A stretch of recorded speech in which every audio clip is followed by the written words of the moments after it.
BRS party ఇక్కడ అధికారం లేదు. ఇక్కడ అధికారం ఉంటే ఇక్కడ ఎంపీలను గెలిపించుకుంటే ఏమైనా అక్కడేమన్నా డబ్బులు వస్తాయేమో అని చెప్పి ఏమైనా సపోర్ట్ దొరుకుతుందని చెప్పి భావించేది. కానీ ఇక్కడ లేదు. అక్కడ పోతే రూపాయి ప్రయోజనం కూడా లేదు. కాబట్టి చాలామంది ఇంతకుముందు సురేంద్ర అన్న చెప్పినట్టుగా బీఆర్ఎస్ పార్టీలో ఉన్న వాళ్ళంతా కూడా టీఆర్ఎస్ పార్టీని రద్దు చేసి బీఆర్ఎస్ పార్టీ పేరు మార్చినాడే తెలంగాణ ప్రజలకు ఆ పార్టీకి బంధం తెగిపోయింది. నేనే మొట్టమొదటి చెప్పినాను. కాబట్టి ఈ దఫా మనం బీఆర్ఎస్ పార్టీకి ఓటు వేయడం వల్ల మనకి ఏమాత్రం ప్రయోజనం లేదు. అది అయిపోయింది. ప్రజలు కూడా పెద్దగా పట్టించుకుంటలేదు. కాంగ్రెస్ పార్టీ ఆయన ఏమంటున్నాడు? ఇంతకుముందు మీరు చెప్పినట్టుగా మా పెద్దన్న మోడీ అంటున్నాడు. నాలుగులకే మళ్ళీ మాట మార్చి మోడీ ఏంది గీడి ఏందని మళ్ళీ ఆయన మాట్లాడు. పైనుంచి వాళ్ళ పార్టీ వాళ్ళు చెప్పినట్టున్నది, నువ్వు మోడీ గారి పెద్దన్న అన్న తర్వాత మరి మేమేంది అని చెప్పి అక్కడ మొట్టకాయలు వేసినట్టుంది. మళ్ళీ మాట మార్చాడు. ఇట్లనే కేసీఆర్ కూడా గతంలో ఒకసారి మీకు గుర్తు చేసిపోతా, 2016 ఎండింగ్లు అనుకుంటా, మైక్ మంచి వినపడుతుందానే, మంచి ఆడియబుల్ ఉందా? 2016లో మిషన్ భగీరథ కోసం పిలిచిండు మోడీ గారిని. ఎంత పొగిడిండో, మోదీజీ मैं आपको दरखास्त नहीं दूंगा, मैं सिर्फ चाहता हूँ आपका प्रेम चाहता हूँ, आपका ఆశీర్వాద్ चाहता हूँ అని చెప్పి ఆ రోజు మోడీ గారిని పొగిడిండు కేసీఆర్. నిజమేనేమో అని మనం అనుకున్నాం.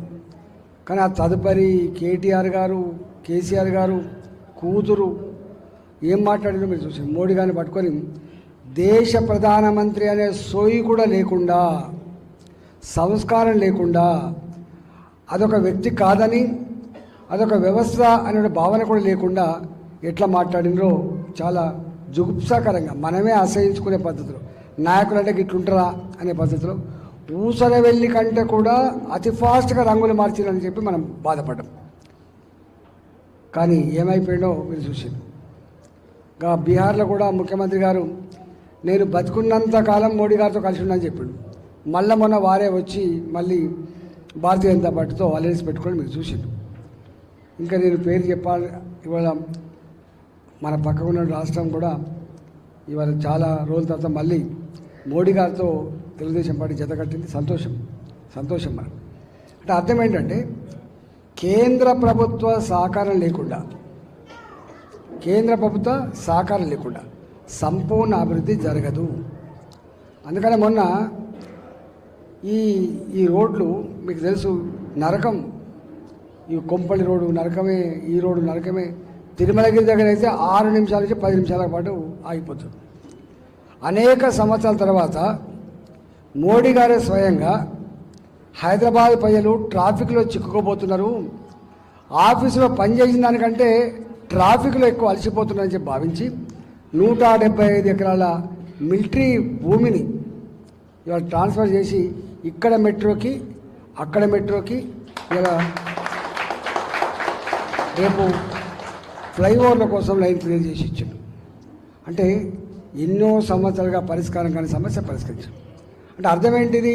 అంటే కేంద్ర ప్రభుత్వ అండ ఎంత అవసరమో మనకు అర్థమవుతుంది. మళ్ళీ ఆయన అంటాడు మోడీ ఏంది గీడేంది అంటాడు. మోడీ ఏందో గీడేందో గతంలో ఆ ముఖ్యమంత్రులు మాట్లాడి ఎట్లా చేయి కాల్చుకున్నారో రేపు ఈయన కూడా కాల్చుకుంటారో దాన్ని వదిలిపెడదాం. మరి ఈయనకు ఓటు వేయాలి. ఆయన అంటాడు నా పార్లమెంట్ ఇది, నీ పార్లమెంట్ ఎక్కడిదే? ఆయన పార్లమెంట్ ఇది ఎక్కడో ఆ కొడంగల్లా పోతే ఇక్కడికి వస్తే సరే. ఆనాడు ప్రజాస్వామ్యంలో ప్రతిపక్షం అధికార పార్టీ ఉండాలని చెప్పి ఓటేస్తే గెలిచారు. కానీ ఇక్కడ ఆయన పార్లమెంటు పరిధిలో ఒక్క సీటు కూడా గెలవలేదు. కాంగ్రెస్ పార్టీ గెలిచింది ఎక్కడైనా?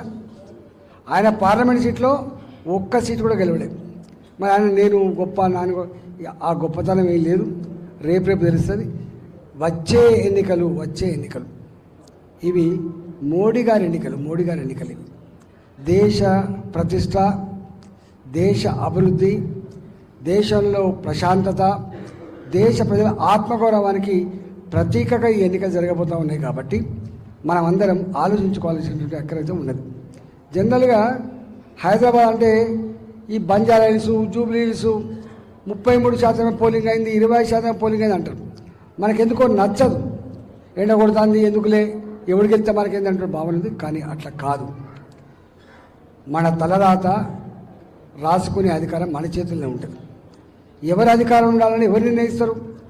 మోడీ గారు వచ్చారు.